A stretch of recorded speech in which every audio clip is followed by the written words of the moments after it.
Bom dia, graça e paz a todos, Deus abençoe sua vida. Nessa manhã, vou rodar a nossa chamada, vai começar aqui com o Fernandão e a Gi. Eu vou pedir a você que coloque sua presença, tá bom?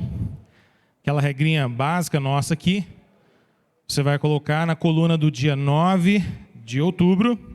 Se o seu nome não estiver aqui, você pode colocar na parte de trás, tá bom?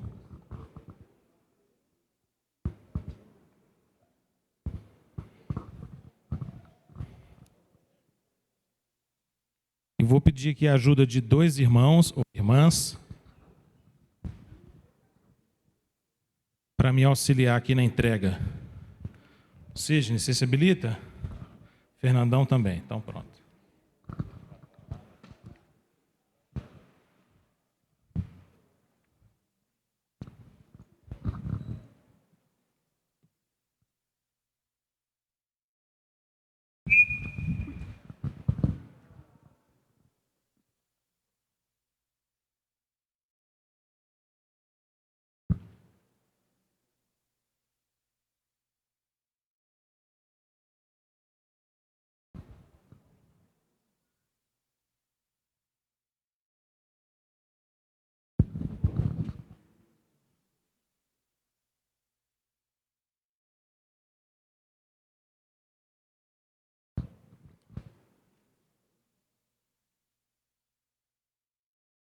Muito bem, enquanto vai chegando aí para você nossa lição de hoje, eu quero aproveitar para já ir localizando você que talvez esteja visitando essa classe ou algum adolescente que ficou conosco aqui hoje à noite. Hoje à noite não, né? Hoje de manhã, calma, está cedo ainda. Hoje de manhã, vamos localizar vocês aqui dentro dessa caminhada que a gente está fazendo. Esse é o curso de Teologia Bíblica, como a maioria já sabe. Começamos vendo aí de maneira panorâmica, né?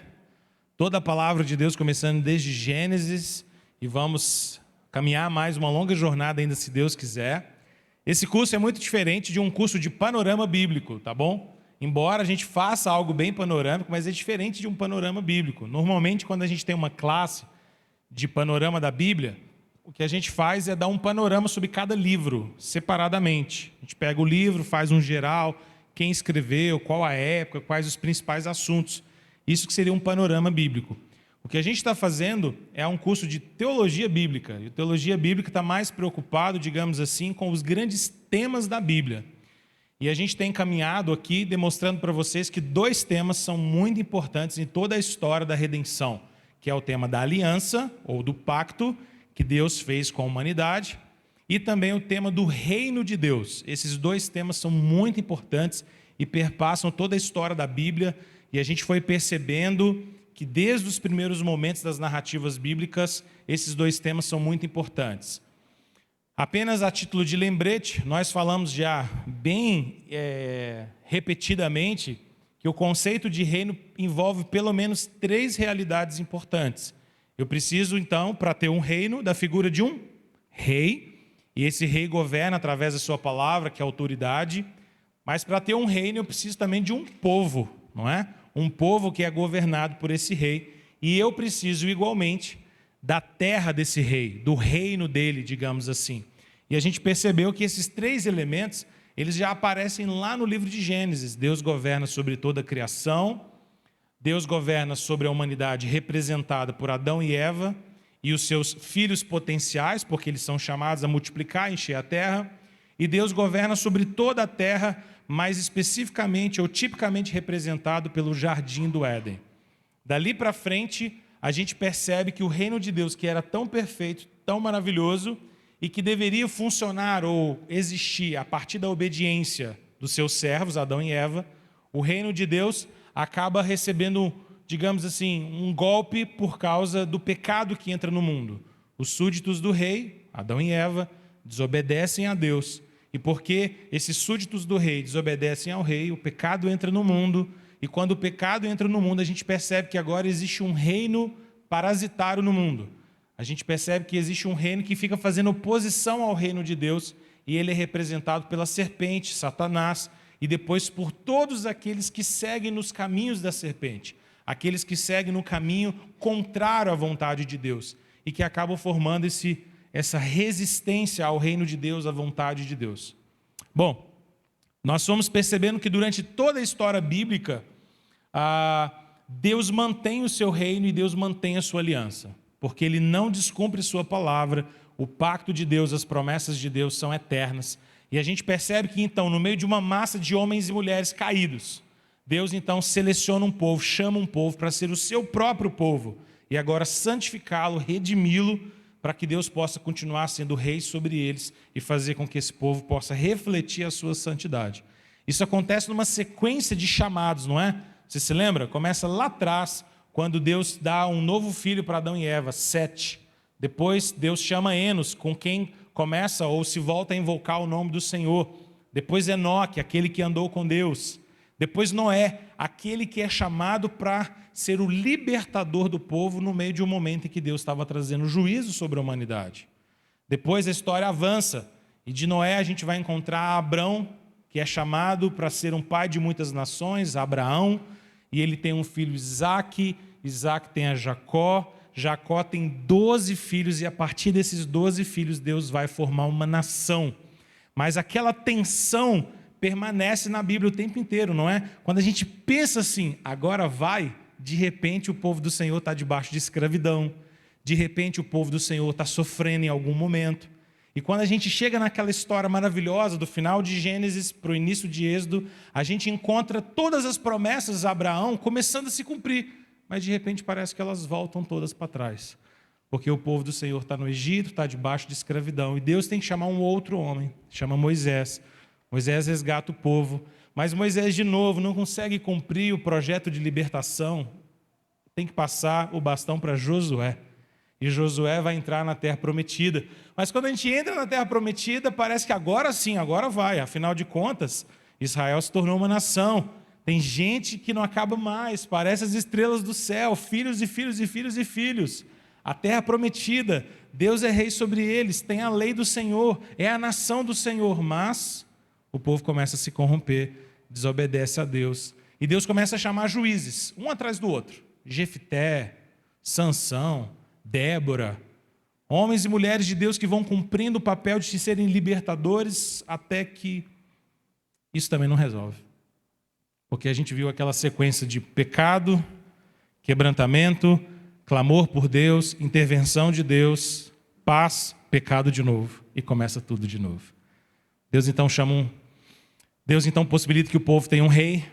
O primeiro rei a assumir o trono é Saul. Saul começa bem, termina mal. E Deus então levanta um outro rei, Davi. E Davi sim é um rei segundo o coração de Deus, mas mesmo um rei que é um rei segundo o coração de Deus, acaba sendo um rei imperfeito, que também desobedece a Deus. Do reinado de Davi, o reino passa agora a Salomão. E Deus continua governando o seu povo, mas através do instrumento de um escolhido. Um rei de Israel é o escolhido de Deus para ser o seu instrumento para reinar sobre o povo. E aqui a gente já percebe que forma-se uma expectativa messiânica muito forte. Porque Deus faz uma promessa para Davi, que um descendente de Davi ia sentar-se no trono e ia governar para todo sempre. Um reino que não teria fim. Israel agora vive nessa ambiência, nesse ambiente de expectativa de que Deus vai cumprir as suas promessas completamente. Um rei vai se assentar no trono de Davi e nós vamos ter paz. As nações vizinhas serão vencidas, o poder do mal contra nós será desfeito. Essa é a expectativa que existe no coração do povo de Israel. Mas não dá para viver de expectativa todo dia, dá? Ninguém acorda todo dia e todo dia está esperando alguma coisa. Você consegue viver assim? Não dá, não é? Não dá. A gente acorda um dia, às vezes, com muita expectativa de uma coisa, mas aí tem o outro dia, e o outro dia, e o outro dia, e o outro dia, e a vida tem que continuar. E a nossa lição de hoje tem muito a ver com isso. Porque a lição de número 9, que é a nossa lição de hoje, chama-se A Vida de Fé na Antiga Aliança. E hoje eu quero falar com vocês, a gente vai refletir um pouco sobre 3 livros muito importantes que aparecem na Bíblia e que são fruto da obra de Salomão. E vamos comentar um pouquinho também sobre o livro de Salmos, que, de um modo mais geral, é fruto também das mãos de Davi.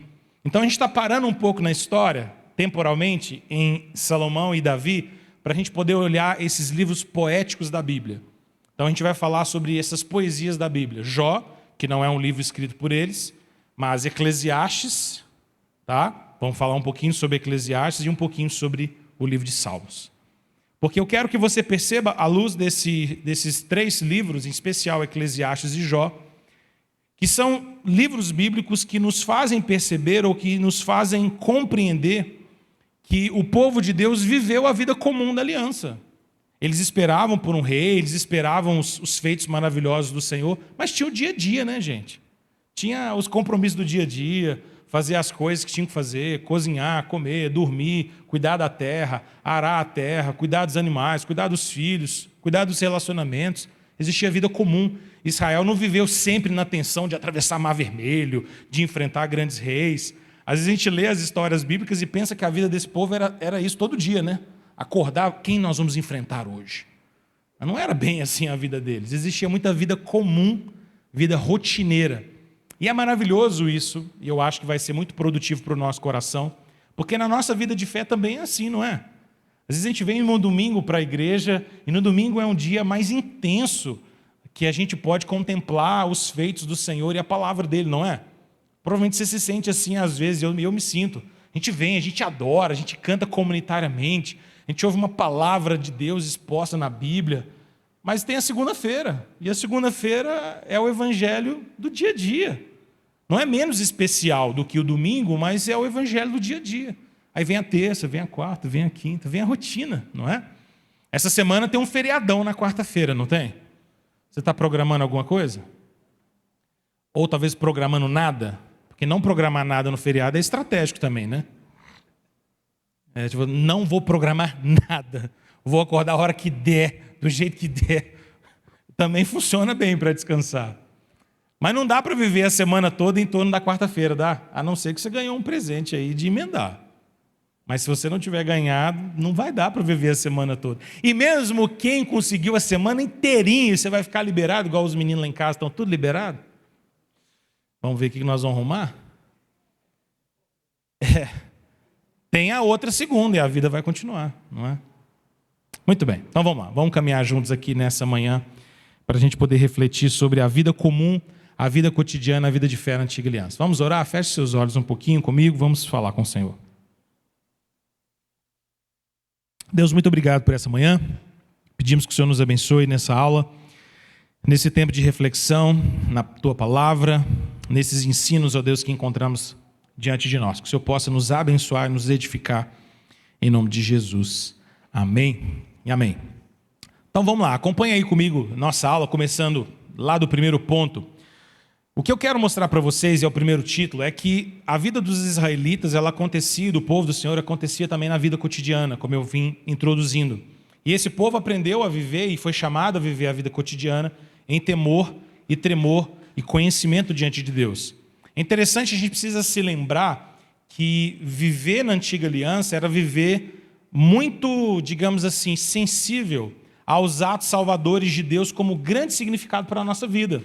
Ou seja, não havia como você ser um israelita vivendo ali sobre o reinado de Davi, sobre Salomão, sem se lembrar dos grandes feitos de Deus. Essas histórias compunham o imaginário das pessoas, não é?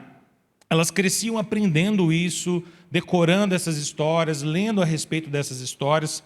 Óbvio, você pode lembrar que em alguns momentos a gente viu que algumas gerações pouco sabiam das histórias de Deus. É verdade.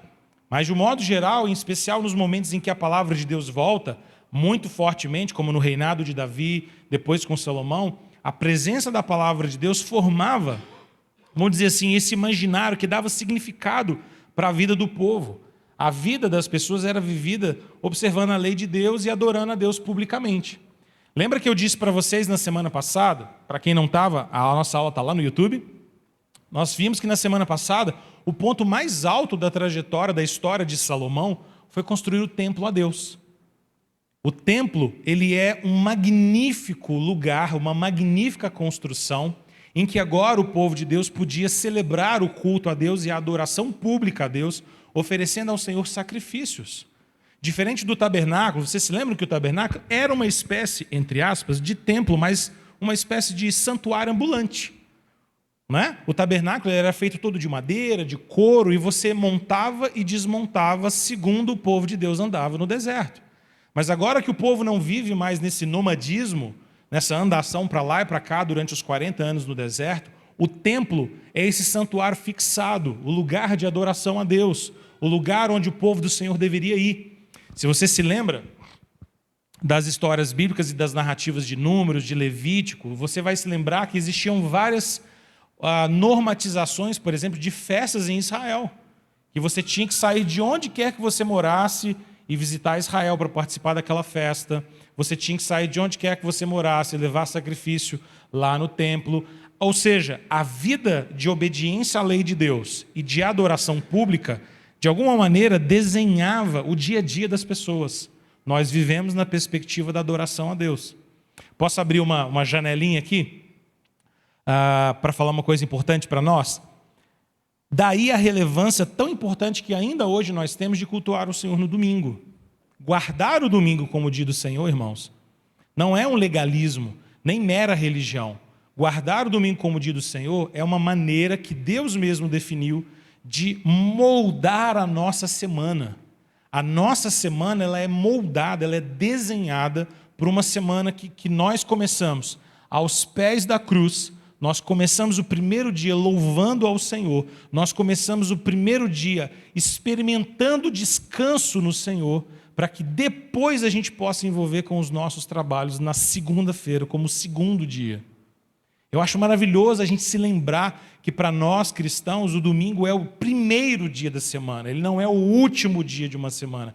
Eu sei que às vezes isso é um pouco difícil, porque a gente tende a pensar na segunda, terça, quarta, quinta, aí vem um sábado a gente já começa a descansar, o domingo é o último dia de descanso para começar o trabalho, na segunda-feira. Mas eu queria te ajudar a pensar um pouco que para nós cristãos, e a igreja fazia isso desde o princípio, a igreja guardava o primeiro dia da semana. Porque o primeiro dia da semana é o dia da ressurreição. Ou seja, a nossa semana começa com uma boa notícia.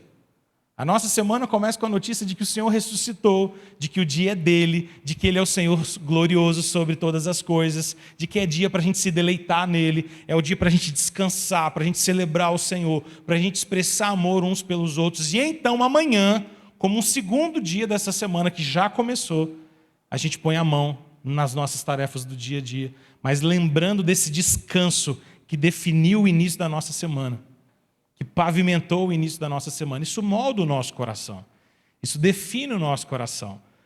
Você deve pensar, por que às vezes nós vemos para o culto e nós fazemos no culto coisas muito semelhantes? O nosso culto de domingo à noite ele tem uma liturgia pronta, não é? A gente começa, invoca a presença do Senhor e adora Ele. Depois a gente confessa os nossos pecados. Depois a gente adora a Deus em resposta. Depois a gente se submete à voz de Deus através da pregação. Depois a gente termina o culto louvando a Ele em resposta à palavra que nós ouvimos. E recebemos a bênção de Deus para a gente sair por essas portas e continuar sendo igreja no mundo. Sabe por que essa liturgia existe? Porque essa liturgia que o próprio Novo Testamento estabeleceu para nós. É uma maneira de te moldar, de moldar o meu coração. É para que eu e você nos lembremos que todos os dias, amanhã, segunda-feira, a gente tem que amanhecer e a gente tem que fazer a mesma coisa que a gente vai fazer hoje à noite. Amanhã que você começar o seu dia, o que você vai fazer? A primeira oração. Invoca a presença do Senhor para Ele guiar a sua semana. Confesse seus pecados a Deus para que Ele possa purificar você. Louve ao Senhor com uma canção, ou com uma palavra, ou com uma adoração. Se submeta à palavra de Deus lendo um versículo ou um pouco mais. Louve ao Senhor de novo e peça a Ele para que Ele te abençoe para que você possa fazer suas tarefas. Todo o culto na história de Israel e ainda hoje na vida da igreja para moldar o nosso coração. Porque, irmãos, pense comigo, moldados nós seremos por uma coisa ou por outra. Você só tem que decidir qual coisa que está te moldando. Deixa eu te dar um exemplo. Perceba como hoje em dia nós somos muito moldados por tecnologia. Eu não vou pedir para você levantar a mão não, porque alguém pode achar que vai ficar constrangido. Mas se eu perguntasse aqui, quantos de nós, hoje em dia, a primeira coisa que faz quando acorda é mexer no seu celular? para se atualizar de questões de trabalho, talvez notícias. Provavelmente a gente se assustaria, porque boa parte de nós faria isso. E se eu fizer uma outra pergunta? Quantos de nós aqui, logo antes de dormir, a última coisa que faz é conferir um geral do seu próprio celular também, desligá-lo e pô-lo para carregar bem próximo da sua cama? Provavelmente isso também seria boa parte de nós.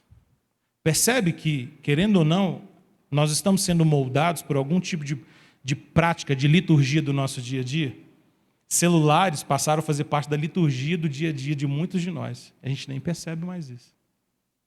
É muito comum que celulares sejam acessados antes da Bíblia no nosso dia. E normalmente a gente diz que não tem tempo para ler a Bíblia antes de sair para o trabalho de manhã. Mas tem tempo para ver o celular? Curioso. Mas volta cá, que era só uma janela. A palavra de Deus, então, irmãos, ela veio a Adão e Eva. Ela veio a Adão e Eva, nós vimos isso, para capacitá-los a viver uma vida em conformidade com o plano de Deus. O pecado, porém, trouxe rejeição a tudo isso. E agora eu quero que você abra a sua Bíblia comigo, lá no livro de Provérbios. A gente vai comentar um pouquinho hoje sobre Salmos, Provérbios, Eclesiastes e Jó. Eu quero mostrar isso para vocês, porque Salomão vai falar em Provérbios sobre a sabedoria. E a gente já sabe, por tudo que vimos até agora, que a palavra de Deus e o conhecimento de Deus passa a ser rejeitado pelos homens.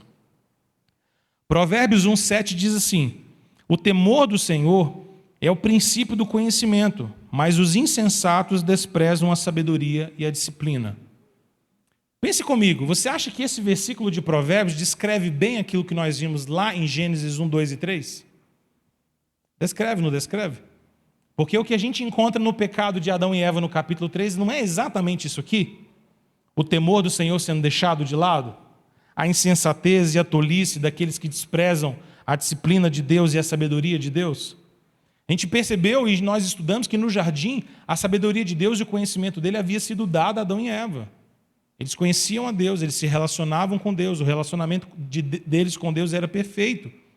Mas agora eles desprezam a vontade de Deus, o parecer de Deus, o conhecimento de Deus e fazem aquilo que é errado. Olha que interessante. Agora a gente tem Salomão ensinando, e ele vai fazer isso em Provérbios, vai fazer isso em Eclesiastes, o livro de Salmos também vai trazer isso, o livro de Jó também vai trazer isso. Deus está ensinando sabedoria para o seu povo, dizendo, olha, sem temor, sem sabedoria. Sem sabedoria, sem uma vida saudável. Se eu não tiver sabedoria, eu não tenho uma vida saudável. Se eu não tiver conhecimento de Deus prático, como eu vou viver de uma maneira que seja agradável, que seja boa, que seja frutífera? Não dá. A falta de sabedoria, gente, está aí no meu terceiro ponto, gera relações distorcidas com Deus e com o próximo. Se nós perdemos o temor a Deus, isso vai se tornar um caminho de desobediência e um caminho de rebeldia. Ninguém começa a trilhar um caminho de desobediência e de rebeldia sem antes perder o temor a Deus. Eu acho até muito curioso, porque às vezes a gente tem a ideia de que mesmo uma pessoa que está vivendo de maneira extremamente rebelde, Deus ainda tem um certo temor no coração. Que tipo de temor é esse que não produz uma vida obediente? Acho que nós precisamos restaurar ou renovar o nosso conceito de temor. Porque o temor é exatamente aquilo que produz sabedoria. Se alguém está vivendo de maneira rebelde, desobediente, contrária a Deus, a ausência de temor é o mais óbvio.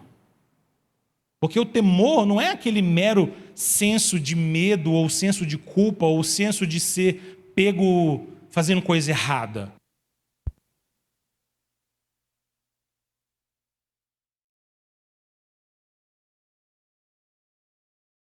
Isso é simplesmente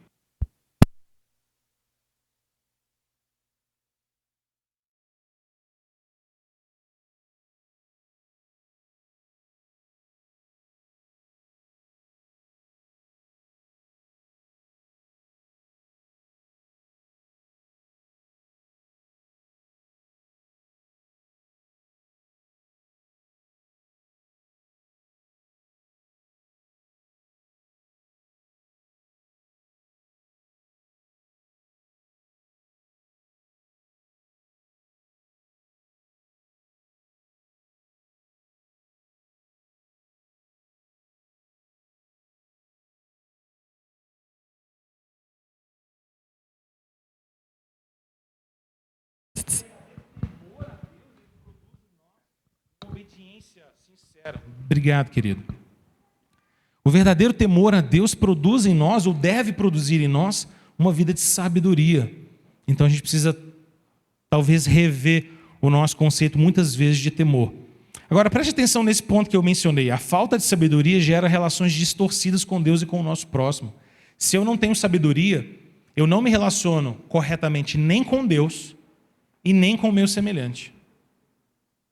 Irmãos, pense comigo, todas as nossas brigas, discussões, facções, contendas, desavenças, choques, têm a ver com falta de sabedoria no nosso trato uns com os outros. Deus agora está derramando através desses livros maravilhosos, Jó, Salmos, Eclesiastes, Provérbios, sabedoria para nós. Quando a gente pensa em temor, que eu acabei de mencionar, a gente precisa se lembrar que o temor a Deus é uma espécie de um equivalente que o Antigo Testamento usa para nós cremos em Deus, cremos em Cristo. Assim como o Novo Testamento fala muito sobre a importância de crer em Deus, crer em Cristo, crer no Evangelho, o Antigo Testamento falava muito sobre temer a Deus. Temer a Deus é como se fosse uma espécie de sinônimo de crer em Deus, de crer em Cristo, crer no Evangelho. É uma linguagem típica do Antigo Testamento para dizer que temem a Deus aqueles que confiam na palavra de Deus e se submetem à palavra de Deus, com temor de saber que Deus é um Deus justo, temível, santo, poderoso, o justo juiz de toda a terra. Temor também não é meramente medo, tá? Não é aquela coisa só do espanto, não é ter Deus como um inimigo, não é essa a ideia que o Antigo Testamento pinta, de jeito nenhum. Mas o temor é esse medo santificado, digamos assim. É esse tremor de saber que eu tenho um Deus justo, que me chama a viver uma vida justa e uma vida de pureza. E eu creio nele, confio nele, deposito minha esperança nele e ando segundo aquilo que ele quer que eu ande. E aquilo que ele quer que eu faça.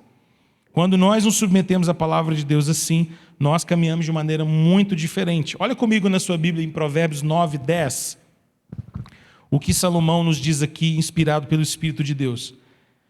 A palavra diz assim: o temor do Senhor é o princípio da sabedoria, e o conhecimento do santo é entendimento.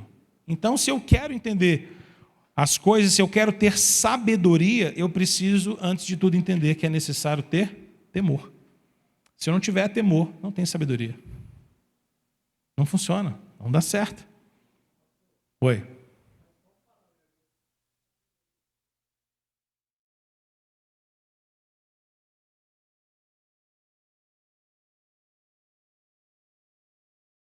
Você me dá 5 minutinhos que está aqui, ó. Vou chegar nesse ponto, que esse ponto é muito importante. Nós vamos fazer a diferença entre conhecimento e sabedoria. Tá uns 4 aqui para baixo. Estou chegando. No período de Salomão, gente, toda a estrutura da redenção e do reino de Deus estava revelada. E agora o crente precisava buscar conhecimento e sabedoria da parte de Deus para compreender tudo isso. Por que eu estou dizendo esse ponto? Porque quando você reflete de Gênesis até o ponto que nós estamos, da história, você consegue compreender que toda a estrutura do reino já estava revelada? Não tem muito mais coisas para revelar, tem? Agora, o povo não está na terra prometida? Tá. O povo já não tem um rei sobre si? Tem. O povo já tem a palavra de Deus revelada? Tem. Então estava tudo lá. Toda a estrutura básica da revelação já estava lá. O que o povo precisava agora? Viver em obediência a Deus. Viver o dia a dia em obediência a Deus. Porque palavra já tinha, revelação já tinha. Deus já governava o povo, a terra já era do povo. Já estava na Canaã prometida. Está tudo lá, as tribos estão divididas, cada um no seu território. Mas e aí? E agora? E a vida do dia a dia? E a vida de obediência? Então a gente entende que agora o crente precisava buscar essa sabedoria. O problema é que ordem e desordem começam a fazer parte intensamente da história do povo do Senhor, como a gente tem visto, não é? Passa comigo aí para o próximo ponto. A gente se lembra que aquela ordem maravilhosa que Deus tinha criado para a humanidade, lá na criação, expressava harmonia. Ela era uma ordem perfeita. As relações corretas entre Deus e os homens, entre os homens e o mundo, entre os homens e eles mesmos. Deus viu que tudo era muito bom. Lembra? Gênesis 1:31. Tudo estava no seu devido lugar. A relação dos homens com Deus, dos homens com a criação, dos homens consigo mesmos. Estava tudo no seu devido lugar. Mas depois da queda, irmãos, o pecado entra no mundo, e a gente já disse isso, mas hoje eu queria que você entendesse que o pecado entra no mundo e ele traz um detalhe que nós não mencionamos até agora, mas aqui agora é importante a gente fazê-lo. Romanos 1,18.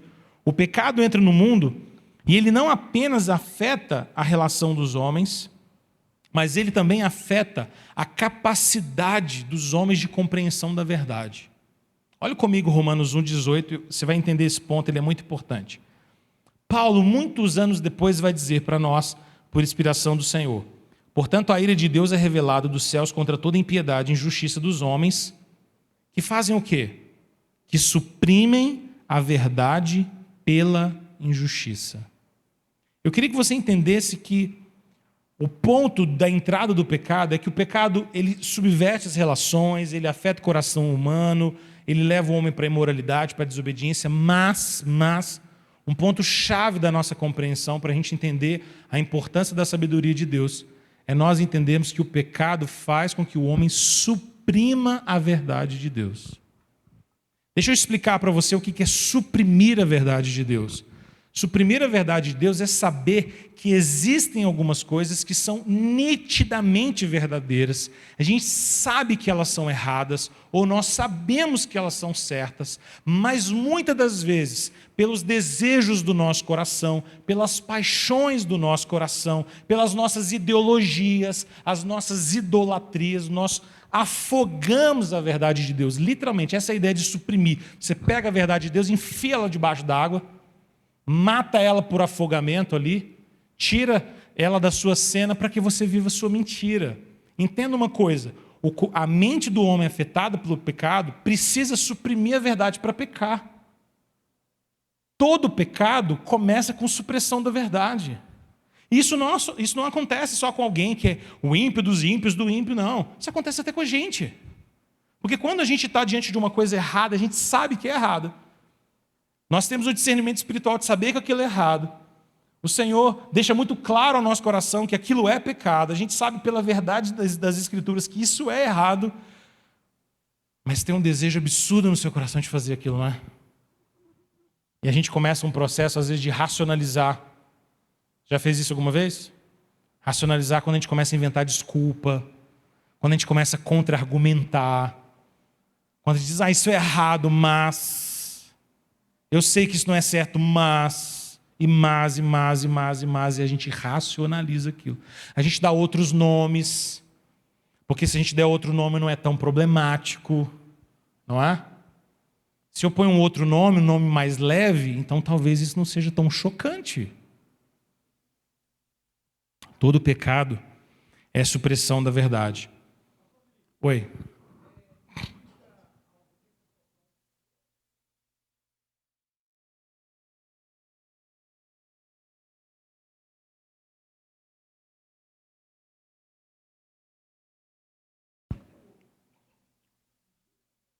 Não necessariamente, porque é o meu ponto da sequência, né? O próximo ponto acho que vai responder a sua pergunta, porque no plano da redenção, o Senhor vai regenerar o coração dos homens, e essa regeneração envolve exatamente a transformação do nosso coração e também do nosso modo de pensar. Quando nós somos salvos pela palavra de Deus, ser regenerado, sermos convertidos, sermos transformados no nosso íntimo, também envolve, irmãos, um novo modo de pensar. É por isso que a sabedoria é tão importante para o povo de Israel e é por isso que a sabedoria continua tão importante para nós. Por que nós, às vezes, eu não sei se você já se perguntou isso, mas, por exemplo, Escola Bíblica Dominical, a gente chama a EBD de Escola Bíblica Dominical, é a nossa EBD. Mas é uma EBD que ninguém nunca forma. Não é? Você nunca vai acabar, esse curso não acaba. Não é? Você não estuda 4 anos e fala assim, bom, estou ok. Mas por que não acaba? Porque não acaba a minha necessidade e a sua necessidade de sabedoria. Não acaba.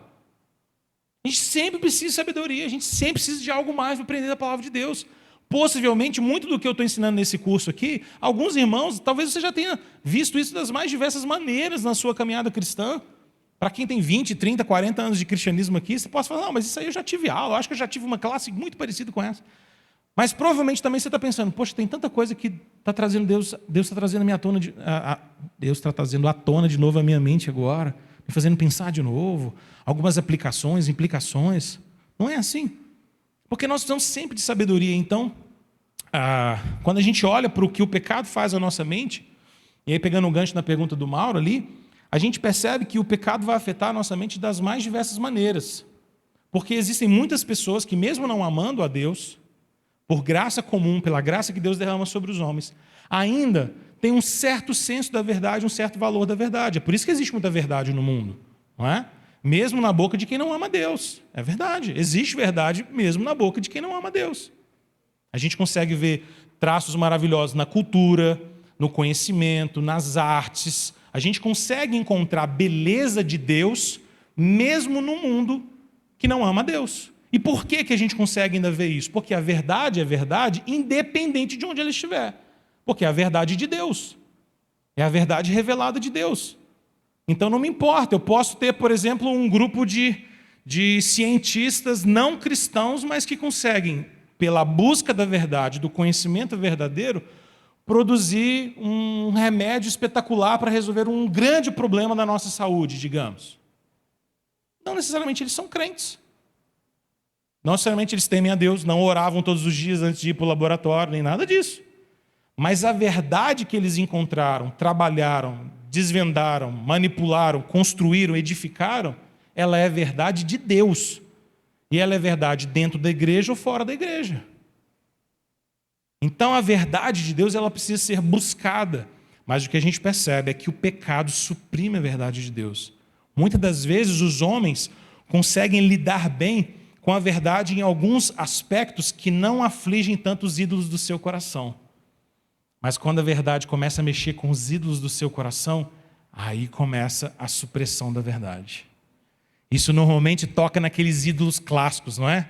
Dinheiro, ganância, imoralidade sexual, egoísmo, violência, guerras. São esses grandes ídolos em que a gente vê muitas das vezes a verdade de Deus sendo sufocada, jogada para debaixo do tapete. É melhor não ver a verdade, porque se eu não tiver que lidar com ela, fica mais fácil fazer aquilo que é errado. Fica mais fácil fazer aquilo que é errado. Os homens são estratégicos em fazer isso.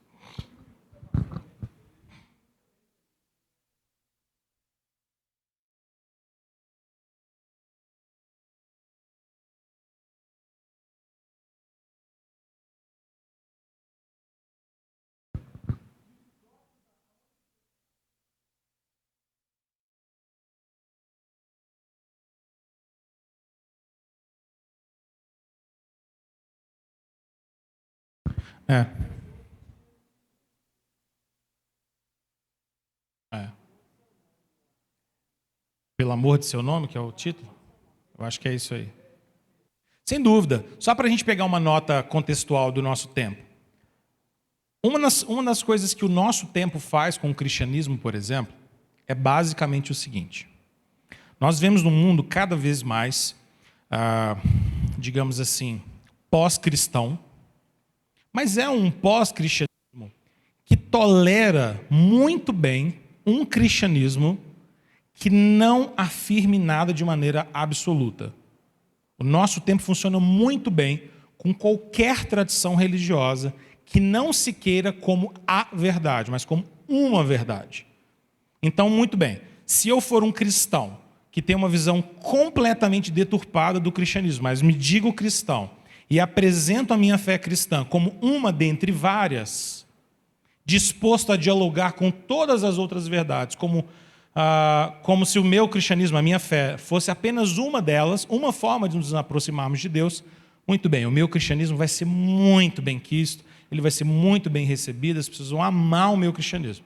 Ótimo, porque ele é o mais inclusivista possível, ele é o mais dialógico possível, ele não afirma nada como absoluto, ele não cheira a fundamentalismo, nem nada disso. Mas, se eu disser que o cristianismo é a verdade, não uma verdade, de que aquilo que Deus revelou nas Escrituras é inquestionável, infalível, inspirado, completamente verdadeiro, de que o único caminho que leva a Deus é o Senhor Jesus Cristo e a sua obra expiatória por nós na cruz, e de que todos os caminhos que não são o caminho da cruz, não são caminhos verdadeiros, porém, portanto, falsos, eu não sou benquisto, não. Muito provavelmente ninguém vai me chamar para nenhuma conversa, para nenhuma palestra, para nenhum bate-papo, porque o mundo aceita muito bem que você e eu aceitemos todas as verdades como verdadeiras. Mas a gente tem um problema. Se todas as verdades são verdadeiras ao mesmo tempo, então não existe verdade nenhuma. A gente cairia num completo relativismo. Porque então nada é verdade. Se tudo é verdade, logo nada é verdade. E esse é um problema. E cada vez mais nós vivemos em um tempo em que, de alguma maneira, nós habitamos numa espécie de guerra de narrativas. A verdade deixa de ser o centro ou da discussão ou o ponto mais importante. E o que importa é a sua narrativa a respeito daquela verdade, a maneira como você enxerga aqueles fatos e os interpreta.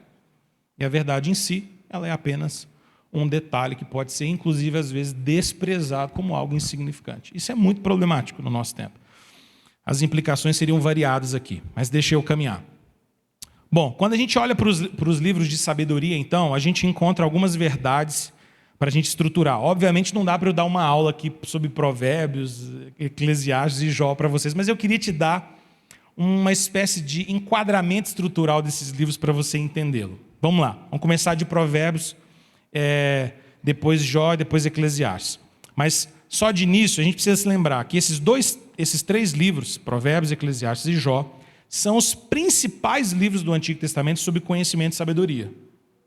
São as 3 obras mais importantes, são os nossos livros de sabedoria, tá? E é interessante porque esses 3 livros partem de experiências humanas comuns e nos convidam a viver em temor e sabedoria diante de Deus.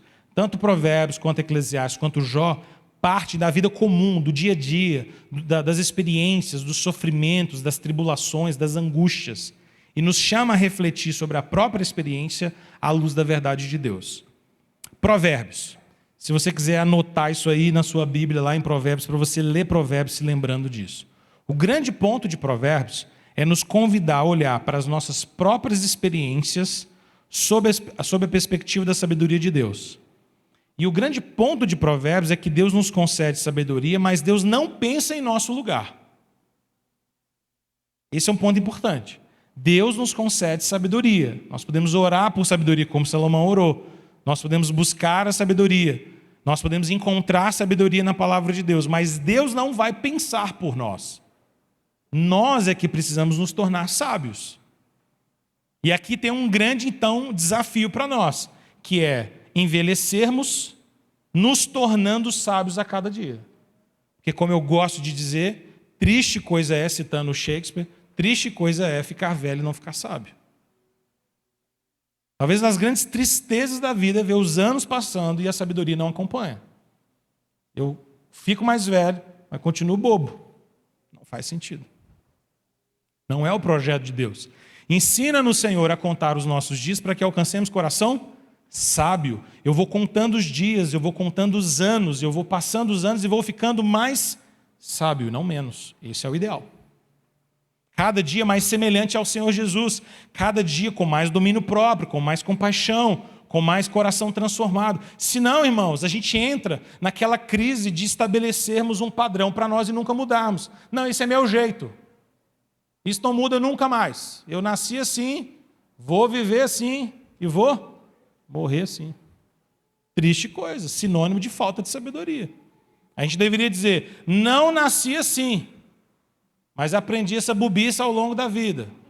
Cabe a mim agora deixar de ser assim. Esse era para ser o ideal. Porque ninguém nasce abestado. Como diria o famigerado Tiririca, né? O sábio. Não, sábio não. Ninguém nasce bobo, agindo de maneira errada. A gente nasce com uma inclinação pecaminosa. Mas a falta de sabedoria, a estultícia, a tolice, ela vai sendo desenvolvida tristemente a partir dos nossos erros e tropeços. Mas espera aí, essas coisas podem mudar. E a graça de Deus, a sabedoria de Deus, molda o nosso coração. Provérbios, então, nos convida a essa experiência, não é? E o livro de Jó? O livro de Jó é um livro um pouco diferente de Provérbios. Ele não é uma coletânea de pequenos ditos, ele é uma história de um homem e de sua família, e do grande sofrimento que esse homem chamado Jó experimentou. É uma trajetória sobre o sofrimento dele. Jó é um livro que te entrega tudo o que acontece logo nas primeiras páginas, não é? Você começa o livro de Jó, você já vê todo o sofrimento dele estabelecido. Depois o resto do livro todinho é Jó lidando com o sofrimento. E qual que é o grande ponto aqui que eu queria que você entendesse? O livro de Jó trata dos caminhos ocultos que nós não compreendemos. Porque Deus nos chama para a sabedoria. Mas parte do que é ser sábio, segundo o que Deus quer para nós, é lidar com o fato de que você não sabe tudo. É meio intrigante isso, não é? Deixa eu repetir. Parte do que significa ser sábio é reconhecer que eu não sei tudo. Que existe muito mistério. E reconhecer que eu não sei tudo também é sabedoria. É aceitar o fato de que existe muito mistério. A própria filosofia antiga já pensava a respeito disso, né? Essa ideia de eu sei que nada sei. É um pensamento filosófico que estava desde o início e é interessante, porque de fato ele é a verdade. Salomão está colocando isso de uma maneira extraordinária no livro de Provérbios, a Bíblia está deixando isso claro para nós no livro de Jó. Jó, você não vai saber tudo. Lembra do finalzinho de Jó lá no capítulo 42? O que Jó termina dizendo? Senhor, eu falei de coisas que eu não sabia, não conhecia. Eu estou aqui falando de coisas que eu achei que eu dominava, que eu tinha todo o conhecimento, mas não. Interessante então, porque Jó nos ensina que a sabedoria de Deus, e agora eu toco na pergunta que o Edilton comentou agora há pouco, e eu cheguei nela, Jó nos ensina que a sabedoria não é apenas posse intelectual de ideias, gente.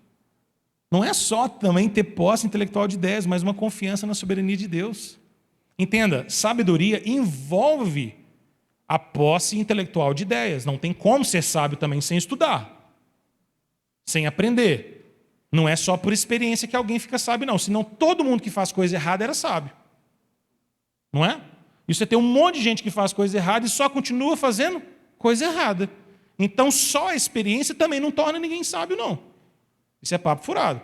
Tem até gente que às vezes pensa assim, eu já ouvi isso de boca de gente crente, eu fui criado no Evangelho, eu acho que eu precisava até assim viver um pouco do mundo para eu poder entender as coisas.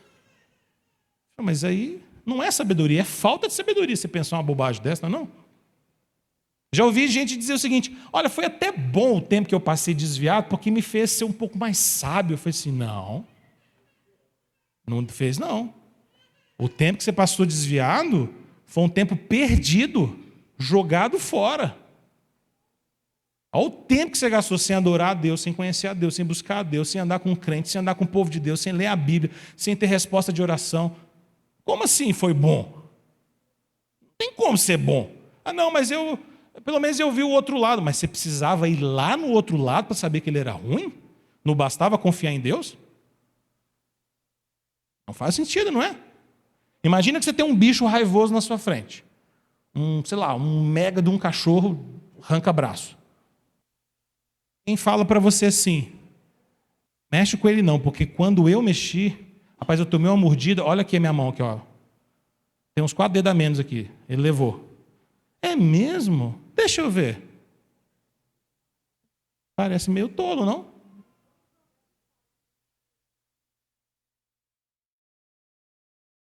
Exato, Você tem um livro de sabedoria inteiro te dizendo, olha, você não precisa experimentar para saber que é errado, tá? Eu já estou te dizendo. Não presta, tá? Não presta. Não funciona. Mas, irmãos, o que é interessante no livro de Jó, porque o livro de Jó traz para nós um elemento de sabedoria que é fundamental. E o elemento de sabedoria fundamental do livro de Jó é nós aprendermos a sermos sábios ao ponto de, quando não conseguimos ter resposta para todas as coisas, ainda assim confiarmos no Senhor. O livro de Salmos mostra para nós, o livro de Jó, mostra para nós que nem sempre nós vamos ter resposta de tudo. Mas que nós temos um Deus que tem a resposta. Isso basta. Isso basta. Perceba, confiar no Senhor nesse aspecto não é negar a verdade. Não é negar que as coisas têm um sentido. Não é isso não. Não é falar assim, olha, já que não tem sentido, vamos viver sem sentido mesmo. Não é isso que a Bíblia está propondo. A Bíblia está dizendo para nós, eu não tenho capacidade, por causa da minha limitação, por causa da minha finitude, de compreender todos os aspectos do plano de Deus e de como Deus governa toda a história. Mas eu confio no governo dele. Eu descanso. pode parecer para alguns assim, soar como se a gente estivesse deixando, e muitos cristãos, às vezes, nós somos criticados por isso, né? As pessoas falam assim, vocês cristãos, vocês acreditam em cada coisa, como se a gente tivesse que saber detalhes sobre tudo aquilo que a gente acredita. Peraí, tem uma série de coisas na vida que você não faz ideia de como funciona, mas você acredita nelas. Vou dar um exemplo bem bobo. A maioria de nós aqui, tirando talvez alguns engenheiros que estão aqui presentes, não fazemos ideia de como funciona um cálculo de engenharia para esse teto estar em cima da gente e não quebrar e não cair. A gente não faz a menor ideia de como funciona.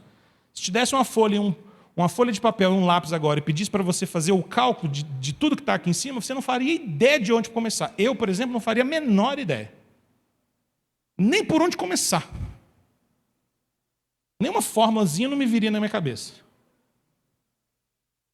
Talvez muitos aqui sejam como eu. Mas ninguém está com medo. Ou você está? Olhando toda hora. Juiz. É hoje, hein? Será que aguenta mesmo? Você não está. Você simplesmente confia. Você senta aí, tá, tranquilão. De boa. Existe uma série de coisas que a gente não sabe detalhes sobre elas, mas a gente confia. Agora entenda, se a gente consegue confiar num projeto de engenharia que planejou isso aqui para que esse teto tivesse sobre nós e não caísse, muito mais é nós confiarmos no Senhor, Criador dos céus e da terra. Então não é negar o conhecimento, é descansar naquele que tem todo o conhecimento. Sabendo que a nossa cabecinha é muito pequena e a nossa finitude não nos permite saber todas as coisas. Essa é a história de Jó. Essa é a história de Jó. Vamos mais. Livro de Eclesiastes. O livro de Eclesiastes também fala sobre sabedoria, mas ele agora joga um outro tempero. Porque se Provérbios fala para a gente encontrar sabedoria nas coisas do dia a dia, e Jó faz a gente pensar que nós não vamos saber tudo e que parte da sabedoria é simplesmente saber que eu não sei tudo, agora o livro de Eclesiastes ele vai nos lembrar que mesmo quando eu busco sabedoria de verdade, mesmo quando eu vivo uma busca de sabedoria intensa na minha vida, às vezes eu vou me encontrar no beco sem saída. Às vezes eu vou estar lá buscando sabedoria, tentando alcançar sabedoria, mas às vezes eu vou falar assim, parece que não resolve. O livro de Eclesiastes é isso. Olha algumas coisas que eu pus aí para você. Eu, na verdade, tentei fazer um mega resumo do livro de Eclesiastes para vocês aí, bem rápido, eu só vou mencionar. Algumas coisas que o livro nos fala. O trabalho nem sempre traz proveito. Nada é realmente novo. Tudo é vão. O trabalho sempre é penoso. A fadiga é odiosa, pois outra pessoa vai colher o fruto. Há o risco do tolo se beneficiar do trabalho dos outros. A igreja e o Estado são juntamente corruptos, muitas das vezes. Os homens, é óbvio, são oprimidos. Quem ainda não nasceu experimenta de particular vantagem, porque a vida é doída. A popularidade é sempre transitória, você não vai ser famoso para sempre. As riquezas causam dano aos seus possuidores. Os ricos não conseguem desfrutar totalmente da própria riqueza. Não há como conhecer as gerações futuras. Os homens dominam sobre os outros e destroem a si mesmos. O trabalho é incompreensível às vezes. O bom e o mal morrem da mesma maneira. As emoções morrem conosco. O tempo e o acaso acometem a todos nós. Os ingratos desprezam os benefícios da sabedoria. Os governantes estabelecem a cega insensatez do igualitarismo. Quando você termina o livro de Eclesiastes, você fala, eita, é um beco sem saída. Busquei sabedoria e aí eu olho para a vida e tenho a sensação de que tudo é vaidade. Tudo é cíclico, tudo é repetido. Eu trabalho e faço o meu trabalho da melhor maneira possível e junto recursos, depois esse recurso fica e aí às vezes vira briga de família. Não é triste isso? Aí uma herança vira briga de família, os irmãos perdem a paz uns com os outros, brigando por causa de dinheiro, que você juntou a vida toda para tentar fazer a família ficar unida. Umas coisas incoerentes que a vida traz. A popularidade que não dura muito tempo, hoje está tudo certo, amanhã está tudo errado. Hoje todo mundo gosta de você, amanhã todo mundo te odeia. Ele vai falando sobre esses vários becos sem saída. Mas tem uma chave. A grande chave para a gente entender o livro de Eclesiastes é a gente entender que a palavra vaidade que aparece ali não deveria ser traduzida e nem pensada exatamente como a gente usa a palavra vaidade hoje. Como é que a gente usa a palavra vaidade hoje? A gente pensa vaidade hoje mais relacionada à beleza, não é? Estética, né? A gente fala assim, fulano é vaidoso. A gente fala que o fulano é vaidoso por quê? Porque gosta de ficar olhando no espelho, gosta de ficar sempre no detalhe, e tem que estar sempre muito perfeito e tal. Uma pessoa vaidosa. Né? Para nós é isso, mas não é bem o sentido de Eclesiastes. Quando Eclesiastes diz que tudo é vaidade, ele está dizendo que tudo na vida é vão, no sentido de que as coisas são cíclicas. Tá? Elas são cíclicas. Por exemplo, deixa eu mostrar para você entender o que Salomão está querendo dizer. Vamos supor que está chegando seu aniversário. E aí você faz uma festa espetacular de aniversário. E é maravilhoso fazer uma festa de aniversário, não é? Quando a gente tem dinheiro para fazer, de preferência. E aí você faz e tem um dinheirinho para fazer, e você faz do jeito que você queria, e aí você faz um buffet legal, e aí você chama seus amigos queridos, e aí você compra uma roupa nova para aquele dia. Nossa, é sensacional. E aí as mulheres, você faz o cabelo, faz a unha, tudo bonitinho. Os homens, você passa gel, uma coisa mais básica. Tô brincando. E aí você vai, se prepara, e aquele dia é espetacular, e aquele dia é legal. E aí você celebra o aniversário é muito legal. E ele foi na sua casa, ou na casa de algum parente que tem um espaço bem grande. Vocês fizeram uma festa linda e tal, e todo mundo celebra, e a festa dura até mais do que você tinha projetado, e todo mundo vem falar, que salgadinho gostoso. Você fala, eu comprei, e tal, você está todo feliz, porque é a sua festa, mas aí a festa acaba. E o dinheiro deu para pagar a festa, mas não deu para pagar ninguém para ajudar a limpar. E aí você tem que limpar a festa. E aí a festa, e todo mundo foi embora. Agradecendo no final. Linda festa. E você foi olhando para a sujeira, para aquele monte de mesa e cadeira, e resto de coisa. E você falou, meu Deus, que trabalheira. E aí a gente tem aquela sensação um tanto esquisita, de que por mais que tenha sido maravilhosa aquela festa, você fala, gente, que trabalheira, né? Aí normalmente é aquela hora que a gente senta com algumas pessoas da casa e a gente fala as frases mais clássicas.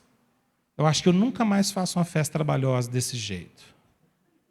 Não tem esse momento que a gente fala esse negócio? Se você pensar bem, festa é ilusão. Isso é ilusão. Ilusão, bobeira. A gente não fala essas frases, aí tem aquele. É tipo como se a gente tivesse meio que um livrinho de frases de tristeza pós-festa, né? Se for pensar bem, salgadinho nem é saudável. O melhor seria festa americana, cada um traz. A gente começa a refletir várias coisas, né? Espera que eu vou te dar a palavra, Rosane. Só que aí o tempo passa, a gente esquece dessa trabalheira, graças a Deus, porque Deus não nos deu uma memória tão sensacional assim. A gente esquece, e no ano seguinte a gente fala, quer saber? Fazer uma festa. Aí tem alguém que está do seu lado, que lembra de você reclamando e fala, você não tinha falado ano passado que não ia fazer festa, que dava trabalho? Ah não, mas assim, também se não fizer, não pode passar essa data, a gente tem que viver, não é? A gente vai só, aí vem os outros jargões de sabedoria, não é? Fala, Rosana.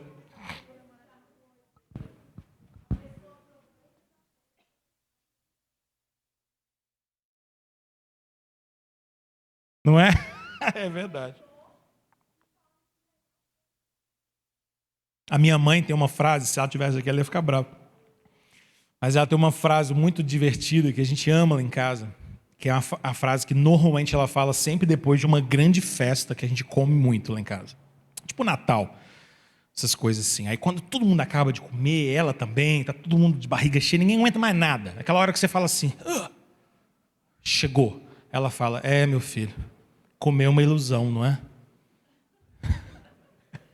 É muito boa essa frase. Eu amo comer uma ilusão. Eu falo, mas é uma ilusão. Todo ano a gente se ilude de novo. Por que eu estou contando isso? Para você entender um pouco da lógica de Eclesiastes, tá? Quando Eclesiastes fala que tudo é vaidade, Eclesiastes está dizendo que tudo é vaidade nesse sentido, de que tudo é cíclico, de que fazer uma festa é muito bom, mas que depois ficar com todo o trabalho dela não é tão legal.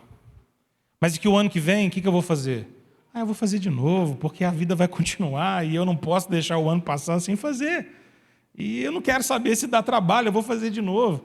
Tipo festa de família, né? Você faz o Natal, todo mundo lindo, chega todo mundo bem, felizinho, no final todo mundo brigando e fulano, brigando no canto. E aí você fala, nunca mais vamos fazer isso. O ano que vem está todo mundo falando lá no grupo, e aí, vai ter amigo oculto? Não é? Tem sempre alguém que faz essa pergunta, vai ter amigo oculto? E a gente começa tudo de novo. E Salomão está dizendo isso. Ele fala, olha, eu vou juntar dinheiro a vida toda e talvez quando eu deixar uma herança, infelizmente meus filhos vão destruir aquela herança com meses. Isso acontece. Ele está dizendo, e isso parece que não faz sentido. Ele está reconhecendo o fato de que às vezes as coisas são assim. Mas ele não está dizendo que a gente não vai juntar. E de que não vale a pena juntar. Mas ele está dizendo que o fato de que a vida é assim às vezes. As coisas são cíclicas e repetitivas. Mas qual que é a grande jogada? Preste atenção nessa frase final. O grande ponto de Eclesiastes é que a alegria na vida consiste em aceitarmos a porção dada por Deus a nós. E aceitar essa porção com gratidão. E viver toda a vida para a glória de Deus. Porque sem a paz de Deus e o contentamento como dom, toda a vida é enfado e frustração. Salomão fala algo extraordinário em Eclesiastes, porque ele diz assim, não basta na vida você reconhecer o que você tem da vida, os bens, as riquezas, os benefícios.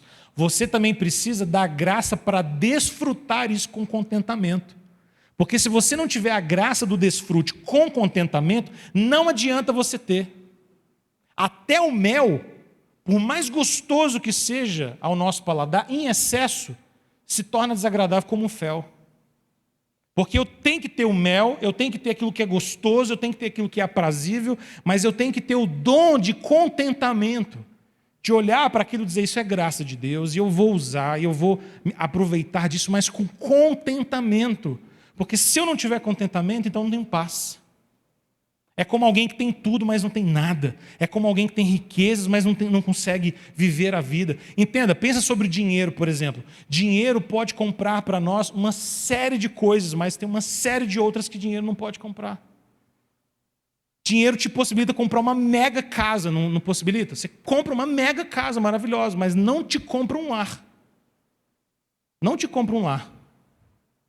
Dinheiro te compra pessoas para te servir. Compra mesmo. Mas não te compra uma família. Não te compra família. Dinheiro pode comprar proteção, segurança, mas não te compra paz. Te compra remédio, mas não te compra saúde. Então tem uma série de coisas que os bens desse mundo podem nos comprar, mas tem uma outra série, e as mais importantes, o dinheiro não pode comprar. Nada nesse mundo pode comprar. Salomão, então, está fazendo a gente pensar que para a gente sair dessa roda cíclica de achar que tudo é vaidade, a gente precisa ter a graça do contentamento. De reconhecer a porção de Deus e falar assim, olha, eu não tenho tudo, mas aquilo que Deus me deu é a porção que Deus me deu. Eu não tenho todo o dinheiro do mundo, mas aquilo que Deus me deu é aquilo que Ele me deu. E é bom isso. Eu não preciso ter tudo que todo mundo tem. Eu não preciso ter tudo tão intensamente. Eu não preciso fazer tudo ao mesmo tempo. Não dá. A gente vive isso nas nossas experiências mais comuns, não é? A gente sai de férias. E a gente planejou aquelas férias o ano inteiro, não planejamos? E você juntou dinheirinho para poder ir para aquelas férias. E você vai, você está feliz e é bom.